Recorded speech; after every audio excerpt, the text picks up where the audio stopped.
Welcome to another video guys. भाई finally Anderson Tendulkar trophy means India versus England series wind up हो चुकी है। काफ़ी कुछ अच्छे मज़े के मैचेस हुए इसमें और कुछ जगहों पे बहुत बोरिंग भी सीरीज़ रही। लाइक अगर आप बीजीटी से कंपेयर करो तो वो मज़ा नहीं आया जो बीजीटी में वाइब आई थी। मतलब नहायत ही बेहतरीन किस्म की सीरीज़ हुई थी बीजीटी इंडिया और ऑस्ट्रेलिया के दरमियान। बट इंग्लैंड में खैर इंग्लैंड की टीम ने भी सही क्रिकेट खेली लेकिन ठुस बहुत रहा है वो सीरीज़ के अंदर। बाकी हमारी कोई 2 T20 सीरीज़ हो गई हैं क्योंकि उनसे बांग्लादेश और वेस्ट इंडीज़ से उनके होम में जाके हमने खेली है, जहाँ बांग्लादेश के ख़िलाफ़ तो हमारा मुकाबला हो गया लेकिन वेस्ट इंडीज़ के ऊपर हम फुल चढ़ कर आए, चढ़ दौड़े, लेकिन एक मैच हमें हारना पड़ा। वो वेस्ट इंडीज़ टीम जो कि काफ़ी टाइम से मैच जीतना जिनके लिए मुश्किल हुआ था, हम उनसे एक मैच भी हारे हैं। और जिस तरह से हम 2 मैच जीते हैं वर्ल्ड कप का तो अल्लाह ही हाफ़िज़ है जो हमने परफॉर्मेंस दी थी उस मैच के अंदर। खैर बाकी सेकंड डिवीज़न में बातें चल रही हैं हमें डालने की टेस्ट की, जो हमारी परफॉर्मेंसेस हैं और हमारी जो ना प्रायोरिटी टेस्ट क्रिकेट है उसकी वजह से, तो उस पर भी बात कर लेते हैं। भाई सबसे पहले तो ये है कि एंडरसन तेंदुलकर ट्रॉफी फाइनली ख़त्म हुई एंड इंडिया ने जहाँ जिस नोट पे सीरीज़ ख़त्म की वो काफ़ी ज़बरदस्त रहा। भाई सिराज ने बेहतरीन स्पेल कराया अभी टेस्ट में, अभी ख़त्म हुए कुछ देर पहले। और नहायत ही इंग्लैंड की टीम के लिए ये बोलेंगे कि 2-4 परफॉर्मर्स के अलावा हम बात तो कर रहे थे कि इंडिया की टीम यंग जा रही है, यंग साइड है, ये वो। अबे इंडिया की बॉलिंग एटलीस्ट इंग्लैंड से बहुत बेहतर थी। इंग्लैंड की नहायत ही लूसी किस्म की बॉलिंग रही पूरी सीरीज़ के अंदर। क्रिस वोक्स की तरफ से थोड़ा बहुत इंटेंट था लेकिन पुट तो उसकी भी चढ़ी है तबीयत से। आर्चर के आने से ज़रा इंटेंट नज़र आया बॉलिंग में।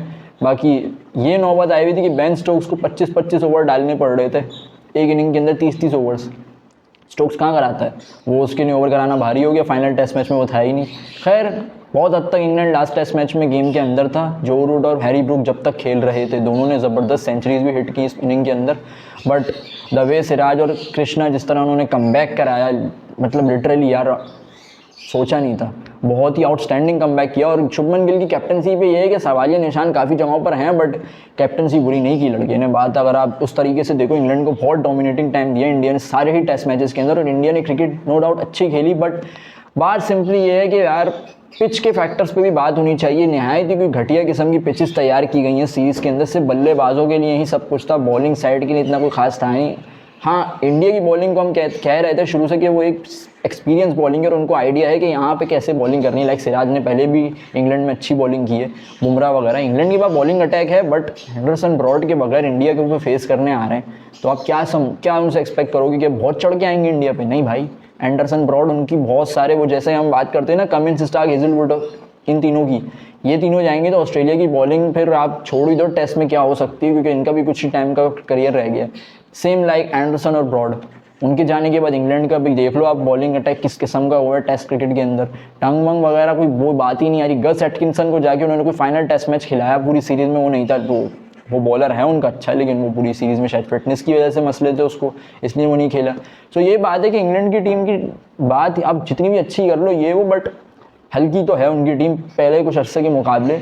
बात सारी है कि जॉनी बेयरस्टो वगैरह सभी चलेंगे यंग साइड एक तरीके से। जेमी स्मिथ नाम का विकेट कीपर खेलता है, जैक क्रॉली और डकेट एक वाहिद परफॉर्मर है। जब वो चलता है तो वो टीम के लिए एक बेहतरीन वो होता है। जो रूट की इनिंग्स तो आ ही रही हैं बेहतरीन किस्म से, बट वो बात इंग्लैंड की टेस्टिंग में नहीं नज़र आ रही है। पूरी WTC साइकिल्स उठा लें अब तक जितनी भी गुजरी है, इंग्लैंड आपको कहाँ फाइनल तक आता हुआ दिखा, या फिर इंग्लैंड के कई चांसेस नज़र आए आपको?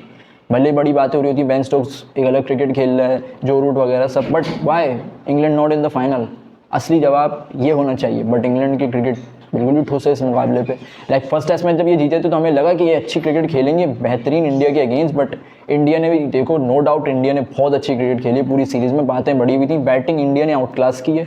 बॉलिंग में हाँ मैं बोलूँगा इंडिया ने पहले टेस्ट मैच में जिस तरह मार खाई, और फिर एक आध मैच आया था जिसमें 600 रन खा लिए थे इंडिया ने, जो कि नहायत ही लूसी चल रही थी बॉलिंग। बट वो ये बुमराह की बातें तो हैं कि बहुत बड़ा बॉलर ये वो। भाई बुमराह साहब का पता नहीं क्या मसला है इंडिया का, मैं यहाँ पे दिमाग देख रहा हूँ। बड़ी बात है कि बुमराह को खिलाया नहीं फाइनल टेस्ट के अंदर, जो कि मस्ट विन मैच था, उसमें बुमराह नहीं था इनकी टीम में। तो इस पर भी बातें होनी तो चाहिए कि क्या ऐसा फिटनेस इशू है भाई कि मेन पॉइंट के ऊपर आप टीम के लिए खेल नहीं रहे। बट वही है, बुमराह की फिटनेस इशूज़ बहुत हैं और इनकी खुद की गलतियां भी 10 लोग 10 बातें कर लें आके कि नहीं अब तो ये इसको बहाने पे बुमराह को अगर डिबेट का हिस्सा बनाए कि ये क्या ड्रामेबाजी है, तो यार बात सारी है जो पिछली टीम थी ना इनकी, जो सीनियर्स वगैरह के, रोहित शर्मा की अंडर कैप्टनसी में रेड लगना शुरू हो गई थी टीम की टेस्ट की।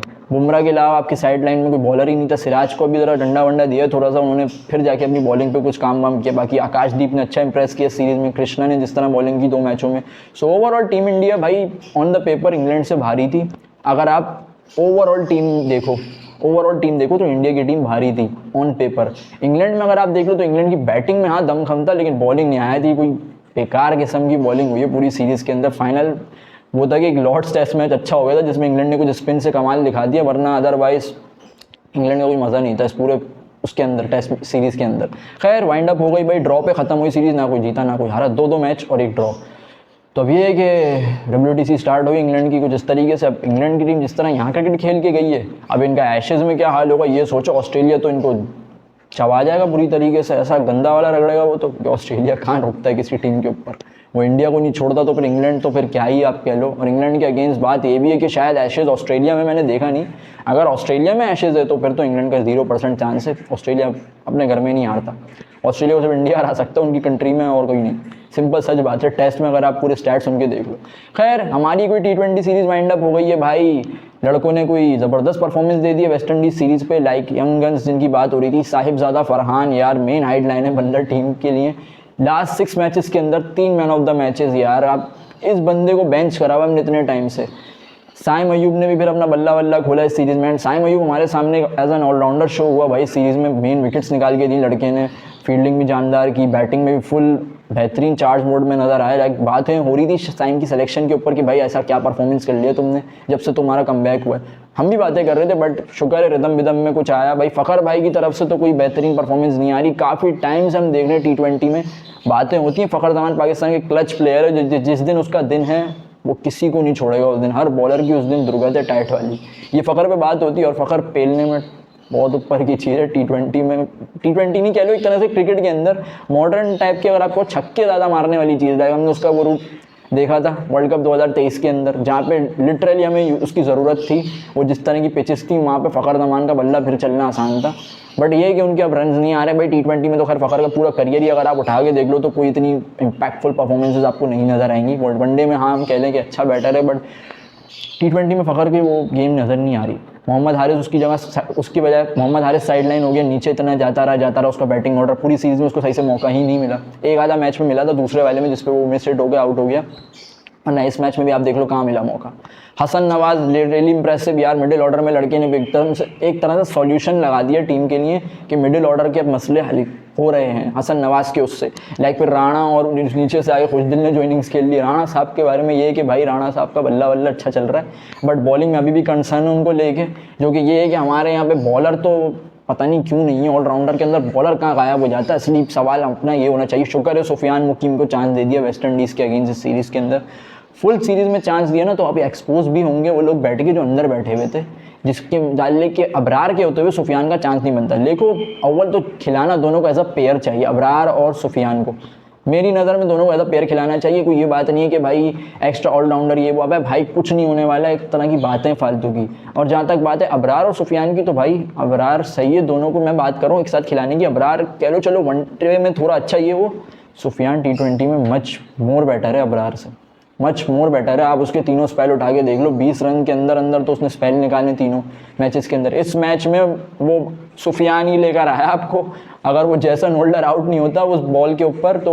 होल्डर ने तो फिर काम उतार देना था। हारिस रऊफ की भी कुट लग रही थी तबीयत से, हसन अली भी तबीयत से कुटे हैं सीरीज़ के अंदर। हमें लग रहा था कि हसन अली का खतरनाक मोड आ गया वापसी, अब ये जनरेटर स्टाइल हमें वापसी वो लेजेंडरी एरा देखने को मिलेगा 2017 में जो हसन अली ने बॉलिंग की थी। बट नहीं यार वो बात नहीं आ रही हसन अली की, पता नहीं। देखो अक्लमंदी ये कि एक सीनियर है, हाँ अच्छा समझाता हुआ दिख रहा होता है वो ऑन द फील्ड बॉलर्स को, बट खुद की बॉलिंग पे उसका कोई अच्छा कंट्रोल नहीं है। हमारा खुद समझ नहीं आ रहा हम क्या टीम लेके जाने वाले हैं। अभी लास्ट मैच में जिस तरह हम हारे सेकंड मैच के अंदर, शाहीन शाह अफरीदी से 8 रन डिफेंड नहीं हुए फाइनल ओवर में। यार चलो होता है कि कह लें यार फाइनल ओवर में 8 रन इधर उधर हो जाती है, बॉल क्या हुआ ये वो। अबे भाई वो प्रीमियम बॉलर क्यों है फिर, एक बात है ना सोचने वाली। बुमराह वगैरह तो चलो 5 ओवर में 55 आपसे डिफेंड नहीं हुए, आप अपनी बॉलिंग को बेहतरीन कहते हो, सही है। अब ये बात है कि हमारी भी इनएक्सपीरियंस बॉलिंग नहीं थी। अगर कोई लोग कह रहे हैं ये बात, कुछ लोग हैं जो कह रहे होंगे ये बात, अगर कह भी रहे हैं हसन अली शाहीन के एक्सपीरियंस नहीं है, इनसे 55 रन नहीं बचा जा सकते। आखिरी 3 ओवर में 36 रन बचाने थे हसन अली शाहीन को, क्या किया, लगवा दिया मैच। तो फिर प्रीमियम क्या है ये, फिर कौन सा प्रीमियम है जो निकल कर नहीं आ रहा। प्रीमियम बच्चे परफॉर्मेंस देते हुए नज़र आ रहे होते हैं, जो नया यंग टैलेंट आ रहा है। हारिस रऊफ ने, हाँ आज बोलूँगा, डेथ में जो उसने एक ओवर डाला 8 रन का, जो यॉर्कर मारे pin point outside off stump पे, ये होता है गेम चेंजिंग ओवर। ये शाहीन साहब से लग ही नहीं रहे थे, खुदा की कसम। सेकंड मैच के अंदर यॉर्कर जब शाहीन ट्राई करने जा रहा था ना, वो फुल टॉस से हो रही थी। तो इस पर कोई प्रॉपर चार्ज लेने वाला क्यों नहीं है, बात करने वाला क्यों नहीं है? अब इनकी जगह लेने जो बॉलर्स आते हैं वो बेचारा परफॉर्म करता है तो फिर वो टीम से शार्ट हो जाता है। सलमान मिर्ज़ा, आप बॉलिंग एंगल चेक करो उस के यार, मतलब कैसे स्विंग कर रहा था भाई। डब्बे जो किए उसने बांग्लादेश के बैट्समैनों को लास्ट मैच के अंदर, जो बैट्समैन उनके आउट हुए, आप उसकी बॉलिंग चेक करते कितना ज़बरदस्त सीम पोजीशन ले रहा था वो। उस बेचारे को गायब कर दिया टीम से। अब्बास आफरीदी हर सीरीज़ के अंदर इंप्रेस कर रहा है, उठ लग जाती है एक आधा मैच में, यार क्या हुआ, लेकिन दिमाग तो किसी के पास है ना, तो वो अब्बास आफरीदी के पास है पूरी टीम में। वरना सारे बस इधर ही हैं, नालायकों की तरह अजीबोगरीब तरह बॉलें फेंक रहे हैं, ना यॉर्कर का पता, ना स्विंग स्लोअर वन, क्योंकि वेरिएशंस का नहीं पता ना। असली चीज़ ये, शाहीन यॉर्कर मार तो उनसे फुल टॉस हो रही होती, नसीम शाह से लेंथ कंट्रोल नहीं हो रही होती, उनकी स्विंग का पता नहीं क्या हो गया। शायद बातें चल रही नसीम शाह शायद टीम में आ जाए, लेकिन उनकी T20 में उनकी भी खास परफॉर्मेंस नहीं है। वसीम जूनियर को आपने स्क्वाड से दूर रखा हुआ है, तो मतलब अभी भी आपकी कंसर्न्स हैं स्क्वाड को लेके। एशिया कप अभी अगले महीने सितंबर के अंदर, 14 सितंबर को डेट आ गई है, आपका इंडिया से मैच है। क्या खिलाओगे भाई उस मैच के अंदर? अभी तो बॉलिंग अटैक पे ही सवाल या निशान चल रहा है। लिटरली बॉलिंग अटैक में अभी कोई एकदम खम नहीं है। स्पिन की बात मैं करूँगा, हाँ स्पिन पे आप भरोसा कर सकते हो। लाइक नवाज भाई भी निकल कर आ गए इस मैच में, उनको ज़रा चांस वांस दिया, बोलने भाई नवाज का कमबैक हो रहा है। वो सारी यही बातें निकल रही हैं कि वो शादाब के बैकअप पे हैं, एक तरह से शादाब की जगह कवर करने। जो बातें चल रही हैं अभी बीच में, जो टीम के अंदर के हालात बाहर निकल कर आ रहे हैं, तो सही आ रहे थे भाई। नॉट विद अ परफॉर्मेंस तो कोई आया भी नहीं है, मतलब विदाउट परफॉर्मेंस आए हुए हमारे हैं कुछ सीनियर टीम के अंदर। इनकी 1-1.5 साल में मतलब कोई परफॉर्मेंस नहीं रही, 5-6 साल से टीमों में बैठे हुए। उसके बाद इनको बाहर करो तो फिर आ जाते हैं फैंस इनके रोने गाने मचाने के, इनको बाहर कैसे किया भाई। ये सुपरस्टार कल्चर हटाना पड़ेगा, टीम को बहुत ज़रूरत है इस वक्त डेवलपमेंट की। अभी आप इस टैलेंट को वर्ल्ड कप में उतारने वाले, बहुत लोगों को कंसर्न है। पूरी कोशिश होगी PR टीम कैंपेन्स की कि किसी तरह ये स्क्वाड, इस तरह का स्क्वाड अंडर आगा सलमान टीम ना जाए वर्ल्ड कप खेलने। ये जो स्क्वाड है इसी को जाना चाहिए वर्ल्ड कप में भाई, क्योंकि इनके अंदर एटलीस्ट दमखम और फाइटिंग स्पिरिट नज़र आ रहा है, जो कि हमारे सीनियर्स में नज़र नहीं आ रहा था भाई। छक्के मारने के लिए बॉल कनेक्ट नहीं हो रही थी हमसे 24 के वर्ल्ड कप में, ये तक हमने देखा अपने टॉप ऑर्डर की तरफ से। तो फिर हम क्या एक्सपेक्ट करें भाई? हम ऐसे तो कड़वा नहीं हुआ ना हर कोई एनालिस्ट बैठ के कि वो यार ये बाबर रिजवान पे बात हो रही है, उस्मान खान, ये फ़खर जमान को भी पकड़ो आप इसमें। ये वो नहीं है कि उनको कटने दो, ये वो अपनी बैटिंग की कुर्बानी दे रहे हैं। 21 के वर्ल्ड कप की अगर आप बात उठाते हैं ना, 2021 में सेमीफाइनल ऑस्ट्रेलिया का, बहुत पीछे जा रहा हूँ मैं, खैर बात कर लेते हैं।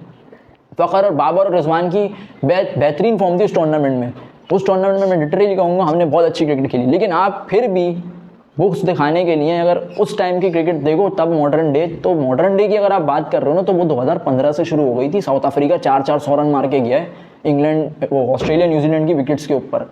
सही है, ये बात नहीं कि अगर ओके T20 में 2021 में मॉडर्न डे 20 की बात आ गई, नहीं भाई। मॉडर्न डे अभी 2023 से जरा एंटर हुई है T20 में, अलग किस्म का सिनेरियो चेंज हो गया, अजीबो गरीबी छक्के चौके लग रहे हैं। चलो मॉडर्न डे में भी ये नहीं है यार छक्के चौके, रिक्वायरमेंट मेंटेन होनी चाहिए। लाइक अगर 50 पे 50 चाहिए तो उसमें 7-6 आउट हैं, 5 आउट हैं, सही है। अब हमारा कोई सीनियर खड़ा हुआ है चेस करवाने, वो नहीं करवा पाया। विराट कोहली खड़ा हुआ है किसी टेल के साथ, वो करवा देगा। क्यों? मॉडर्न डे और माइंड सेट, सिर्फ मॉडर्न डे नहीं, जस्ट माइंड सेट।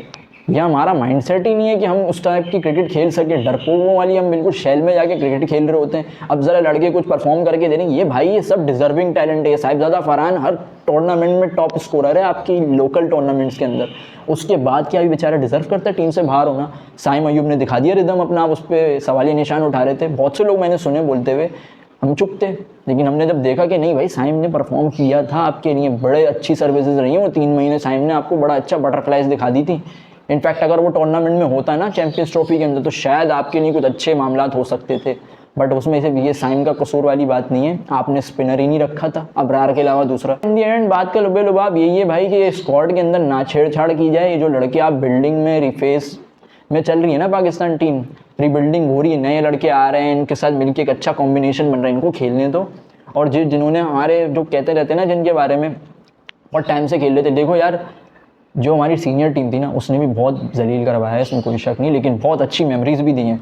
बट अब उनकी रिक्वायरमेंट वाली गेम नहीं रही T20 में यार। आप खुद देखो, हमने यहाँ पे ये नहीं बोला भाई आपसे आप सेट हो 50-60 मारो, 40 बॉलों पे आप मारो 50, नहीं भाई ये नहीं चाहिए। जाओ देखो आप इन सबको आके इस मैच के अंदर चलो एक मैच उठा लेते बांग्लादेश वाला, 150 नहीं आई थी आपकी टीम से, आप फिर भी 180 के स्कोर पे पहुंचे हुए थे, क्यों भाई? मार जा, ये वाला हिसाब है। T20 में माइलस्टोन नहीं है कि माइलस्टोन के पीछे भागो, सेंचुरी मार ली 50, रिक्वायरमेंट क्या है? आजा भाई 15 बॉलों पे 30 बना, यही स्कोर। स्ट्राइक रेट अगर 200 से नीचे गई तो मुझसे बुरा कोई नहीं होगा, ये वाली गेम है। मारा धाड़ा, चलो भाई निकल जाओ, 30 रन मार दिए ना 10 बॉलों पे, चलो निकलो निकलो, ऐसी वाली गेम हो चुकी है। हाँ पिच पे मैटर करता है, कुछ पिचेज होती है जो कि बाकी 140 वाली होती है, वहाँ पे उस तरह पे खेलना भी पड़ता है। लाइक अब चेज में आपको 150 चेज करना है, सही है, रन रेट वन रेट आपकी सब बेहतरीन है, पिच थोड़ी मुश्किल। अब ये थोड़ी है कि आप मारा धाड़ा करके वो चेस करोगे 150, नहीं भाई, रिक्वायरमेंट क्या है? 150 चेस करना है ना, आराम से लेके जाओ गेम को, भले 20वें ओवर में जाके चेस करो, कोई मसला नहीं है। रिक्वायरमेंट क्या है? 150 चेस करना है आपको। हाँ अगर रन रेट पे बात है आपकी, आपका रन रेट लगा हुआ है, आपको रन रेट मेंटेन करते हुए ऊपर जाना है, मतलब आपको रन रेट की उससे ऊपर जाना है, पॉइंट्स टेबल के ऊपर, किसी टूर्नामेंट की मैं बात कर रहा हूँ, तो फिर आप हाँ कहोगे कि यार 16 ओवर में हाल में चेस करना है दादा, वरना ऐसी की तैसी हो जाएगी, टूर्नामेंट लग जाएगा अपना। लेकिन जब रिक्वायरमेंट ही वो है, पिच मुश्किल है, आराम से जाके खेलो, टाइम लो अपना, क्या हुआ? चलो विकेटें गिर गई, अब टेल के साथ खड़ा हुआ कोई बैटर, अबे भाई टाइम ले, लेकिन थोड़ा माइंड सेट के साथ यार। अब जैसे वो कहते हैं कि एक ओवर में 8 रन का एवरेज लेना, जरूरी थोड़ी तू छक्के मार के एवरेज ले, कि छक्का मारा 2 रन लिए 2 बॉलों पे 8, बाकी 4 बॉलों भी तो पीछे बच रही है इस हिसाब से, नहीं भाई, तू 2 चौके मार के 8 रन का एवरेज ले ले ओवर में, ये वाला हिसाब किताब है ना। देखो सिर्फ बात ये नहीं कि छक्के मार के आप एवरेज निकालो, चौके मार के भी हो सकता है। स्ट्राइक रोटेशन भी एक चीज़ होती है। Requirement modern day cricket just not कि आप इस मुतालिक इस चीज़ पे महदूद कर दो कि बस छक्के चौके, नहीं भाई, रिक्वायरमेंट चाहिए, रिक्वायरमेंट को फिल्ड करना पड़ता है जो ज़रूरी है। हमसे वो रिक्वायरमेंट पूरी नहीं हो रही होती। 48 पे 48 चाहिए थे हमें इंडिया वाले मैच में, जून के अंदर, जो याद करो 2024 में 48 पे 48 चाहिए थे ना, रिजवान मौजूद थे क्रीज पे, क्या हुआ फिर भी? 12 रन से हम वो मैच हार गए, 10 रन से, सॉरी, क्यों? रिक्वायरमेंट ही फिल्ड नहीं हुई थी हमसे। डॉट पे डॉट, स्ट्राइक रोटेशन नाम की कोई चीज़ नहीं है, स्किल्ड होना पड़ता है। जब आपकी स्किल ख़राब हुई भी होती है ना पूरी, तो आपको उस पर काम करना पड़ता है, ना कि आप आगे चीखम चिल्ली मचाओ, आपकी परफॉर्मेंस नहीं है, मुझे टीम में डालो, ये वो। आपकी सर्विसेज बहुत हो टीम के लिए, बट टीम कम्स फर्स्ट, सही है। सुपरस्टार कल्चर वगैरह अगर ख़त्म नहीं हुआ ना बेटा, तो फिर आपकी क्रिकेट कहीं की नहीं रहने वाली। सेकंड डिवीज़न की बात चल रही है आपकी टेस्ट क्रिकेट में, नॉट अ प्रायोरिटी होना ना आपका टेस्ट क्रिकेट में, आपके लिए खतरनाक, गले में हड्डी फंसने जैसा होता जा रहा है। क्रिकेट आपकी बर्बादी की तरफ जा रही है। एक स्पोर्ट पूरे मुल्क में खेला जाता है मशहूरी के साथ, उसमें भी अगर इतना डाउनफॉल आता रहेगा तो लोग फिर छोड़ देंगे देखना, और लिटरली लोग छोड़ चुके थे। ये तो वेस्ट इंडीज़ की सीरीज़ में, ज़रा ये वेस्ट इंडीज़ नहीं, सॉरी, बांग्लादेश की सीरीज़ में आप देखते जो क्राउड आया था, तो हमने बोला चलो शुक्र है कोई क्राउड आया। क्राउड आया, क्यों आया? भले आपकी सुपरस्टार तो नहीं रही टीम में, क्राउड फिर भी आया। अच्छी क्रिकेट चाहते हैं भाई लोग ये नहीं चाहते सुपरस्टार लेकर आओ। जब टीम ही नहीं जीतेगी तो क्या सुपरस्टार को हम कहाँ बैठाएंगे, कहाँ सर पे बैठाएंगे, क्यों बैठाएंगे जब टीम ही नहीं जीतेगी? तो माइलस्टोन्स नहीं चाहिए भाई, टीम की एक लेगेसी है। पाकिस्तान क्रिकेट टीम एक लेगेसी है, सारे आईसीसी इवेंट्स जीते हुए, सारे आईसीसी इवेंट, भले एक बार, लेकिन सारे आईसीसी इवेंट्स आप जीते हुए हो, आपकी एक लेगेसी है, बहुत पुरानी है आपके मुल्क में। मतलब आप कह लो दुनिया का पाकिस्तान दूसरा मुल्क है, इंडिया दूसरा पाकिस्तान, जहाँ पे क्रिकेट के तबीयत से क्रेज़ है। इंग्लैंड भी है, इंग्लैंड, पाकिस्तान, इंडिया, वो 3 कंट्रीज हैं जहाँ पे आपको तबीयत से क्राउड मिलेगा क्रेज़ का। और सबसे ज़्यादा रेवेन्यू में आपको ये भी कह सकता हूँ जनरेट करके देते हैं ये लोग, क्योंकि ये जहाँ जाते हैं वहाँ पे इनको आपको क्राउड दिखेगा। इंग्लैंड को डालो, पाकिस्तान जैसे कि अब किसी भी मुल्क में जा रहा है सीरीज़ खेलने, पाकिस्तान का क्राउड आएगा। इंडिया जहाँ भी जा रहा है, इंडिया का क्राउड आएगा। ये 2 बहुत बड़ी मार्केट है, आप सेकंड बड़ी मार्केट में आते हो क्रिकेट की, और जब ऐसा हाल होगा और फिर तो फैंस का दिल मर जाएगा आपको देखने से। तो बात सारी ये कि भाई जो स्क्वाड है आपको वो बिल्डिंग करते रहो, हमें जीत चाहिए टीम की, हमें टीम के अंदर इंटरटेनमेंट क्रिकेट चाहिए, पॉजिटिव इंटेंट के साथ खेलने लड़के। आप नोट करो, ये जब हमारे सीनियर्स खेल रहे थे ना, बाकायदा इनकी शक्लों पे नजर आ रहा था सबका एक दूसरे से कुछ ना कुछ मसला बिगड़ा हुआ है, एक्स्ट्राऑर्डिनरी हंसने की कोशिशें की जा रही थी। यहाँ बाकायदा नजर आ रहा है कि वो अगले की खुशी में खुश है, ये वाली हिसाब किताब। उनके मसले अभी भी एक दूसरे से हुए हैं, उनको थोड़ा टाइट किया गया तो बेहतर हो गए, बहुत बेहतर हो गए, वरना बड़े चल रहे थे। तो बात सिंपल ये है भाई कि टीम के अंदर T20 टीम जो है ना, उसके साथ छेड़छाड़ ना की जाए। वनडे टेस्ट में ये सारे पूरे बैठते हैं, इनका भी काम नहीं है T20 वालों का। वनडे टेस्ट में टेम्परामेंट चाहिए खेलने के लिए, और ज़रा डिफेंस में भी आना पड़ता है, एक मूड होता है जो कि हमारे इन सब प्लेयर में नहीं है, ये हड़ाउड़ी वाले हैं ज़रा। तो ये होता है। हाँ कि ये बात है कि फरहान की जैसे बंदे की वनडे में भी जगह बनती है, जिस तरह की वो फॉर्म बहुत मैटर करती है भाई। ये फॉर्म बड़ी खतरनाक चीज़ है। बंदा जब फॉर्म में हो ना, उसका तब इस्तेमाल होना चाहिए ज़रूरी, बट जब वो फॉर्म में नहीं होता, हमारा मसला ये, जब फॉर्म में नहीं होता बंदा, तब परफॉर्मेंस हम उससे मांग रहे होते हैं, सही है, तब उसको टीम में डालते हैं, और जब वो फॉर्म में होता है उसको टीम में डाल ही नहीं रहे होते। ये तो हमारी हालत है। अभी देखो कामरान गुलाम भी शार्ट हो गया स्क्वाड से, कुछ समझ नहीं आ रहा उसके साथ क्या सीन किया, वो ज़रा परफॉर्मेंस क्या कर दी उसने आके टीम में, उस बेचारे का भी नामो निशान मिट रहा है टीम से। एक आधा बॉय अब्बास आफरीदी को भी गायब करने में, वसीम जूनियर वगैरह सब शार्ट हो रहे हैं, पता नहीं कहाँ शार्ट कर रहे हैं इस स्क्वाड को। ये सब वो प्लेयर हैं जो आपको चाहिए आपकी टीम में भाई। बट पता नहीं यहाँ पे क्या चल रहा है सुपरस्टार कल्चर में। सिंपल चीज़ ये, पीसीबी भी एक चीज़ देखता है भाई, पीसीबी भी होशियार है, उनका भी अब सारा मुद्दा पैसे के हिसाब से ही रह गया। मुझे तो लग रहा है कि जो सुपरस्टार इनको ज़्यादा रेवेन्यू जनरेट करके देते हैं वो ये वही चाह रहे हैं कि वही खेलें टीम में, ताकि इनका रेवेन्यू ज़्यादा जनरेट होता रहे। और ये हमारे अजीब व गरीब फैंस, इनको तो आप छोड़ ही दो। पाकिस्तान जीते हारे इनको फ़र्क नहीं पड़ता, इनका सुपरस्टार खेलना चाहिए। नहीं भाई, ये नहीं चाहिए। मुल्क की सबसे पहली प्रायोरिटी ये कि आपका मुल्क जीते। और मैं लिटरली कह सकता हूँ ये 10% 15% का गंदे जो कि रोए जा रहा है कि हमारा सुपरस्टार खेले ये वो, नहीं भाई, ये 15% को साइड करो, वो 80% मैं आपको लिटरली कहूँगा क्राउड चाहता है कि अच्छी क्रिकेट देखना और यंग टैलेंट देखना। भले यंग टैलेंट उनको चाहिए जीत से कर दे ताकि मुल्क का नाम रोशन हो, अपनी टीम को जीतता देखना चाहते हैं भाई। ये वाला हिसाब किताब है। हम बैक करेंगे स्क्वाड को, Agha Salman and company, we are with you in the world whole campaign. और आगे स्क्वाड अब यही है T20 का, आपको इसी तरह के प्लेयर्स चाहिए। और ये है कि भाई T20 में लड़कों ने अच्छी परफॉर्मेंस दी वेस्ट इंडीज़ टूर पे, बट यही है कि बॉलिंग के साथ अभी भी बड़े मामला छिड़े हुए हैं, बहुत ज़्यादा अभी सही काम करना है उसके ऊपर। बाकी ये है कि स्पिनिंग डिपार्टमेंट पे थोड़ी बहुत आप कह सकते हो, आप रिलाई कर सकते हो। लाइक नवाज भी अब आ गया टीम के अंदर, उसने मैन ऑफ द सीरीज़ का अवार्ड जीता है। साइम वाइम भी अच्छी बॉलिंग कर रहे हैं, तो ये है कि स्पिन आप थोड़ी बेहतर हुई है आपकी T20 में, बट अभी भी फास्ट बॉलिंग को लेकर कंसर्न हैं आपकी टीम में, जो कि बहुत जल्द सॉल्व हो जाएँ। नहायत ही ज़रूरत है उस चीज़ की, क्योंकि अभी आपकी सीरीज आ रही है अफगानिस्तान UAE से, ट्राई नेशन T20, फिर आपको उसके बाद एशिया कप भी खेलना है। सो देखते हैं अब क्या सीन्स रहते हैं आने वाली क्रिकेट के अंदर। भाई मिलते हैं नेक्स्ट किसी वीडियो में, पर देखते हैं फिर क्या सीन्स रहते हैं। अभी पाकिस्तान की ODI सीरीज़ शुरू होने वाली वेस्ट इंडीज़ से, तो देखते हैं उसमें हमारे सीनियर्स जो उतर रहे हैं, बाबर रिजवान वगैरह आ रहे हैं, ज़रा नसीम शाह वगैरह, तो देखते हैं क्या परफॉर्मेंस देते हैं।